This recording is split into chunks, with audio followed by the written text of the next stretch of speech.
നമ്മുടെ മനസ്സേ കടിഞ്ഞാണില്ലാത്ത കുതിരയെ പോലല്ലേ ഓടുന്നത്. എൻ്റെ മനസ്സിപ്പോൾ എവിടാന്നറിയാമോ? തിരുവനന്തപുരത്ത് സത്യപ്രതിജ്ഞ നടക്കുന്ന സ്ഥലത്ത്. ഞാൻ ഇവിടെ ഇരുന്നിട്ട് അതെല്ലാം മനസ്സിൽ കാണും.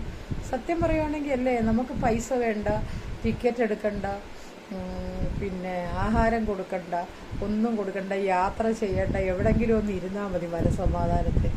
എവിടെങ്കിലും ഒന്ന് ഇരുന്നിട്ട് നമ്മളൊന്ന് ചിന്തിച്ചാലുണ്ടല്ലോ ഒരന്തവും ഇല്ല. നമ്മുടെ മനസ്സ് നമ്മളെ അങ്ങേയറ്റം തലയ്ക്കൽ കൊണ്ടുപോകും. ഞാനിപ്പം വി ഡി സതീശൻ്റെ തൊട്ടടുത്ത് ഒക്കെയാണ് നിൽക്കുന്നത്. എൻ്റെ മനസ്സുകൊണ്ട് ടി വി തുറന്നപ്പം സത്യപ്രതിജ്ഞയല്ലേ കണ്ടേ, അന്നേരം എൻ്റെ മനസ്സ് അതിൻ്റെ അടുത്തെത്തി, അവിടെ എത്തി അല്ലേ. നമ്മുടെ മനസ്സ് പോകുന്ന പോക്കല്ലേ. അത് എവിടെല്ലാം പോവും.